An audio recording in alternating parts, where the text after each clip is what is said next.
Hello students, एक बार फिर से स्वागत है आपका अपनी यूट्यूब चैनल स्टडी ज्ञान पे। तो आज हम यहाँ पर काफ़ी ज़्यादा स्टूडेंट्स की डिमांड पे जो बीएससी सेकेंड ईयर फिजिक्स में यहाँ पर आपकी एक बुक होती है थर्मल एंड स्टैटिकल फिजिक्स यानी ऊष्मीय एवं सांख्यिकी भौतिकी। तो इसके हम यहाँ पर जो आज आपको यहाँ पर अति लघुरात्मक प्रश्न यहाँ पर कराने वाले विद आंसर, जो कि यहाँ पर आपके सेक्शन ए में पूछे जाते हैं, जो कि 10 क्वेश्चन आते हैं यहाँ पर आपके आधे आधे नंबर के ज़्यादातर यूनिवर्सिटियों में। तो यहाँ पर आज हम वेरी शॉर्ट टाइप के आपके यहाँ पर क्वेश्चंस कराने वाले, जो कि ज़्यादातर इसमें कुछ न्यूमेरिकल हो गए, कुछ डेफिनेशंस होगी जो कि काफ़ी बार यूनिवर्सिटी एग्जाम में पूछी गई है। इसके अलावा जो काफ़ी इंपॉर्टेंट होती है तो वो हम यहाँ पर आपको कराने वाली है। लगभग ये जो वीडियो है 2 पार्ट में यहाँ पर आपका होने वाला है, क्योंकि काफ़ी ज़्यादा यहाँ पर ये क्वेश्चन है, इसलिए जो एक पार्ट में यहाँ पर कंप्लीट नहीं हो पाएगा, इसलिए हमने इसके यहाँ पर 2 वीडियो बनाए हैं। तो यहाँ पर आप आज का यहाँ पर इसका पहला पार्ट होने वाला है, उसका जो सेकेंड पार्ट है वो आपको उसका लिंक आपको डिस्क्रिप्शन में मिल जाएगा। तो जैसे कि यहाँ पर आप देख सकते हैं, जो हमारा यहाँ पर फर्स्ट क्वेश्चन है, उससे पहले जिन भी स्टूडेंट्स अभी तक इस चैनल को सब्सक्राइब नहीं करे तो प्लीज़ सब्सक्राइब जरूर कर लीजिएगा, क्योंकि आपको हमेशा इस चैनल पर बीएससी से रिलेटेड स्टडी मटेरियल यहाँ पर आपको प्रोवाइड करवाया जाता है। तो जैसे कि आप फर्स्ट क्वेश्चन देख सकते हैं, जो कि क्या हेल्महोल्ट्ज़ यहाँ पर मुक्त ऊर्जा फलन को यहाँ पर परिभाषित कीजिए। तो यहाँ पर इसकी क्या डेफिनेशन है कि ऊष्मा भंडार के संपर्क में स्थित नियत आयतन वाले निकाय की ऊर्जा ही क्या कहलाती है, आपकी हेल्महोल्ट्ज़ ऊर्जा यहाँ पर मुक्त ऊर्जा कहलाती है, जिसका यहाँ पर फॉर्मूला क्या होता है, F इक्वल टू यहाँ पर U माइनस TS। उसके बाद यहाँ पर नेक्स्ट क्वेश्चन है कि अगर दाब बढ़ाया जाए तो बर्फ के गलन बिंदु पर क्या प्रभाव पड़ेगा। और ये क्वेश्चन से इस प्रकार से भी पूछा जा सकता है कि बर्फ के गलनांक पर दाब का क्या प्रभाव होता है, यहाँ पर ये बताना है। तो यहाँ पर इसका आंसर देखिएगा कि बर्फ के पिघलने पर आयतन में कमी होती है, अर्थात V2 माइनस V1 का मान क्या हो जाता है, ऋणात्मक आता है। अतः बर्फ के लिए dP/dt का मान क्या होगा, ऋणात्मक होगा। इसलिए दाब वृद्धि से बर्फ के गलनांक में कमी तथा दाब में कमी से गलनांक में क्या होती है, वृद्धि होती है। यहाँ पर नेक्स्ट डेफिनेशन से कि ताप व ऊष्मा में क्या अंतर होता है। तो किसी पदार्थ का ताप वह भौतिक गुण है जो ऊष्मा संचरण की दिशा का बोध कराता है। जब एक ऊष्मीय निकाय दूसरे निकाय के संपर्क में आता है, जबकि ऊष्मा ऊर्जा का एक ही रूप है, तो ऊष्मा को एक स्थान से दूसरे स्थान स्थानांतरित किया जा सकता है। फिर नेक्स्ट डेफिनेशन है कि त्रिक बिंदु को परिभाषित कीजिए, जो कि काफी बार यूनिवर्सिटी एग्जाम में आई हुई डेफिनेशन है कि ऐसा बिंदु जिस पर पदार्थ की तीनों प्रावस्थाएं ठोस, द्रव और तथा गैस साम्य में उपस्थित होती है, त्रिक बिंदु कहलाता है। काफी इजी यहाँ पर ये डेफिनेशन हो जाती है। उसके बाद नेक्स्ट आती है कि प्रावस्थाओं के संतुलन को समझाने के लिए प्रयुक्त होने वाले ऊष्मागतिक फलन का नाम क्या होता है। तो वो होती है यहाँ पर आपकी गिब्स मुक्त ऊर्जा यानी गिब्स ऊर्जा फलन, जिसे कैपिटल जी से प्रेजेंट करते हैं। यहाँ पर नेक्स्ट डेफिनेशन है कि समीकरण D Q equal to D U plus D W के प्रत्येक राशि की व्याख्या कीजिए तथा इससे संबंधित नियम का उल्लेख कीजिए। तो वो होता है D Q equal to D U D W. Okay, तो यहाँ पर आप देख सकते हैं यहाँ पर डी क्यू क्या है, डी यू क्या है और डी डब्ल्यू क्या है, वो भी यहाँ पर लिखा हुआ है। उसके बाद यहाँ पर आपकी इसका जो प्रथम नियम है उसके अकॉर्डिंग ये हो जाती है। उसके बाद नेक्स्ट डेफिनेशन आती है कि स्थूल तथा सूक्ष्म अवस्थाओं में विभेद कीजिए। तो किसी भी कोष्टिका में कला बिंदुओं की संख्या का पूर्ण विनिर्देश क्या होता है, स्थूल अवस्था कहलाता है। और किसी भी कोष्टिका में कला बिंदुओं के निर्देशांकों का पूर्ण विनिर्देश सूक्ष्म अवस्था कहलाता है। फिर नेक्स्ट डेफिनेशन जो कि काफी बार पूछी गई यूनिवर्सिटी एग्जाम में कि एंट्रोपी क्या हो, इसकी भौतिक सातत्यता यहाँ पर क्या होती है। तो किसी भी निकाय की अव्यवस्था का माप ही क्या कहलाता है, एंट्रोपी कहलाता है। और अगर इसकी भौतिक सातत्यता की बात करें तो एंट्रोपी निकाय की अव्यवस्था को सूचित करती है। अव्यवस्था बढ़ने के साथ ही एंट्रोपी भी क्या है, बढ़ती है। फिर नेक्स्ट डेफिनेशन आती है कि एंट्रोपी व ऊष्मागतिक प्रायिकता में क्या संबंध है। तो इस यहाँ पर आप देख सकते हैं S इक्वल टू के log E W। फिर यहाँ पर नेक्स्ट डेफिनेशन आती है कि मैक्सवेल संबंधों को लिखिए। तो यहाँ पर आप देख सकते हैं चार, आप सबको बताइए 4 मैक्सवेल संबंध होते हैं जो कि यहाँ पर लिखे हुए। और यहाँ पर आपकी जो लॉन्ग टाइप के क्वेश्चन रहते हैं, तो जो मैक्सवेल समझिए जो 4 मैक्सवेल संबंध है, इनको प्रूफ आपको करके बताना होता है सेक्शन बी और सेक्शन सी में। और ये क्वेश्चन काफी बार पूछा गया है, जो मैक्सवेल संबंध 4 मैक्सवेल संबंध काफी बार पूछे जाते हैं यूनिवर्सिटी एग्जाम में।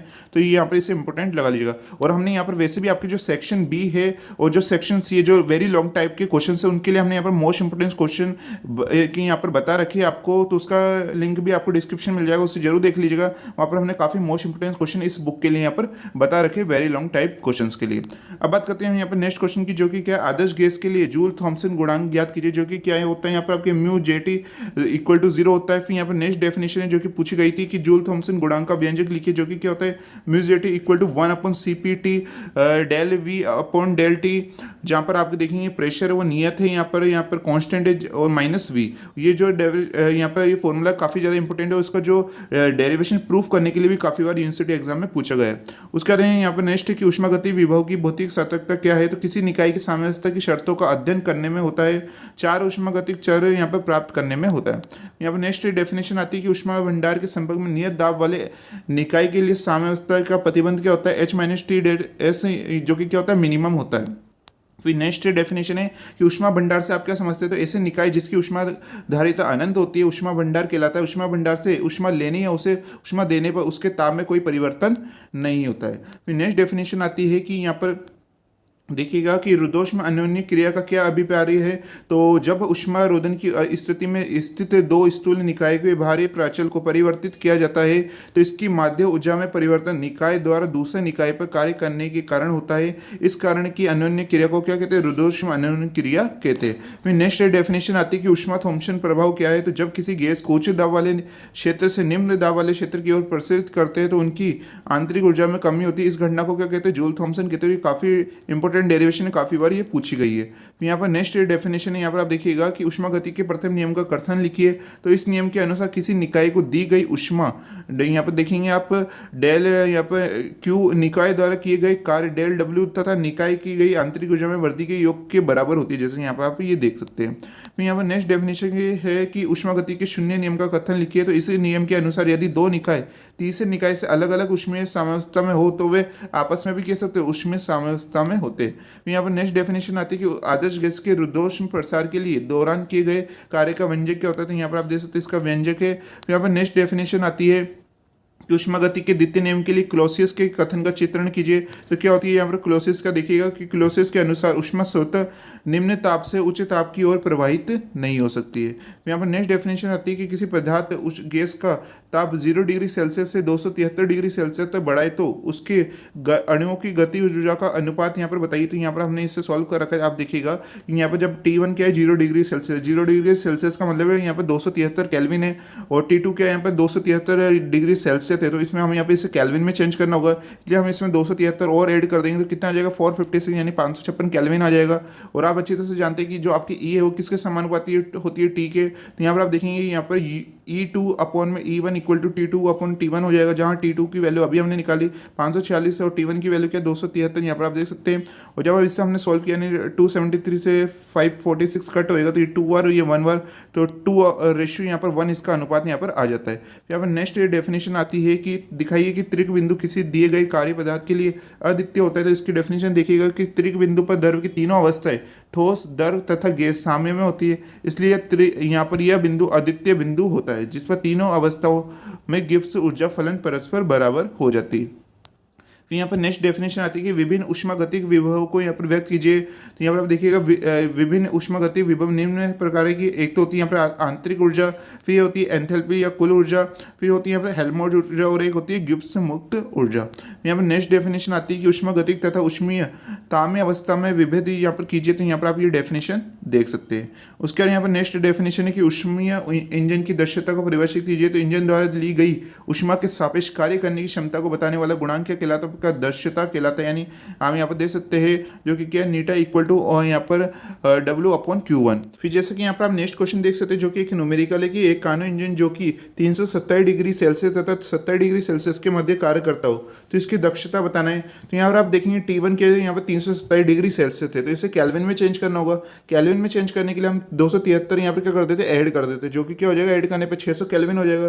फिर हम निकालेंगे इसका T2 जो कि क्या 70 डिग्री सेल्सियस है, इसे केल्विन में चेंज करना होगा तो 273 ऐड करेंगे तो 300 केल्विन यहाँ पर हो जाएगा। उसके बाद हमें इसकी क्या निकालनी है दक्षता का फॉर्मूला आप अच्छी तरह से जानते हैं जो कि क्या होता है eta equal to 1 minus T2 upon T1। तो यहाँ पर आप जैसे T2 की वैल्यू रख देते हैं यहाँ पर T1 की, तो यहाँ पर इसे कट करेंगे तो 1/2 और 1 माइनस 1/2 क्या हो जाएगा, हाफ यहाँ पर निकल के आ जाएगा।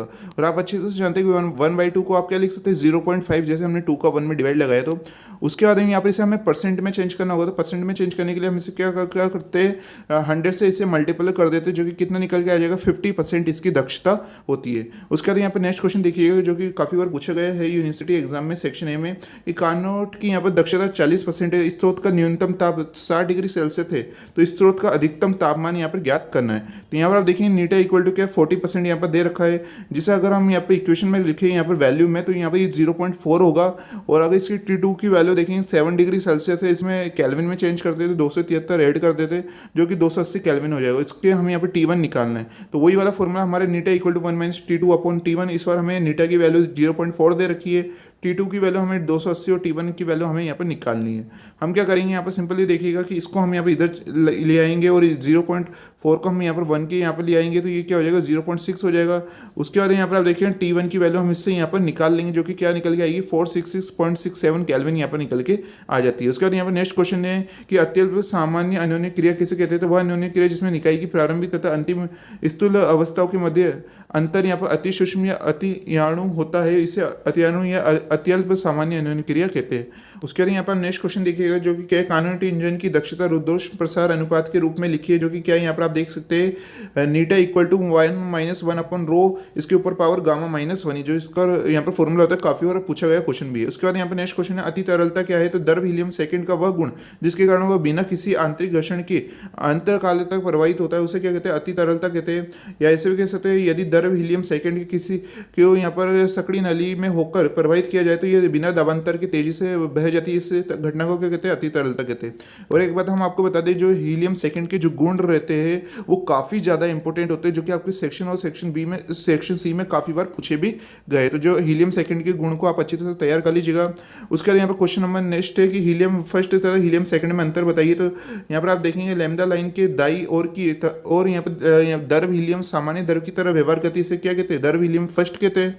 और लैम्डा लाइन के बाएं और की द्रव हीलियम असामान्य द्रव की तरह व्यवहार करती है, इसीलिए हम इसे कहते हैं द्रव हीलियम सेकंड कहते हैं। फिर नेक्स्ट है यहाँ पर आपके गैस के व्युत्क्रम तापमान यहाँ पर टी आयोटा को परिभाषित कीजिए, तो वह ताप जिस पर वास्तविक गैस का व्यवहार आदर्श गैस के तुल्य हो जाता है व्युत्क्रम तापमान यहाँ पर कहलाता है। यहाँ पर आप देख सकते हैं यहाँ पर T iota equal to 2A/RB इसका फॉर्मूला यहाँ पर होता है। उसके बाद नेक्स्ट है डेफिनेशन है जो कि काफी मोस्ट इंपोर्टेंट है, हर बार यहाँ पर ये पूछी जाती है यूनिवर्सिटी एग्जाम में कि ननष्ट ऊष्मा प्रमेय का कथन लिखिए। तो ननष्ट ऊष्मा प्रमेय के अनुसार परम शून्य ताप पर तंत्र की सभी अभिक्रिया बिना एंट्रोपी परिवर्तन के अग्रसर होती है। यहाँ पर नेक्स्ट क्वेश्चन है कि 0 डिग्री सेल्सियस से न्यूनतम प्राप्त करने के लिए उपयुक्त किन्हीं 5 विधियों के नाम बताइए। तो यहाँ पर आप ये 5 विधियां देख सकते हैं। फिर यहाँ पर नेक्स्ट डेफिनेशन है कि यहाँ पर लैम्डा बिंदु ताप क्या है, तो समतल वाष्प दाब वक्र पर एक बिंदु ए लैम्डा ऐसा होता है जहां वक्र की वक्रता में परिवर्तन होता है, इस बिंदु को क्या कहते हैं, लैम्डा बिंदु यहाँ पर कहते हैं। उसके बाद यहाँ पर नेक्स्ट डेफिनेशन है कि परम शून्य तक पहुंच पर यहाँ पर संक्षिप्त टिप्पणी लिखी है। तो परम शून्य ताप पर 0 केल्विन तक पहुंचने की प्रयास वैज्ञानिकों द्वारा जारी है। जैसे जैसे अन्य विधियां विकसित होगी यहाँ पर 0 केल्विन ताप की ओर बढ़ते जाएंगे, 0 केल्विन पर पहुंचना संभव नहीं है।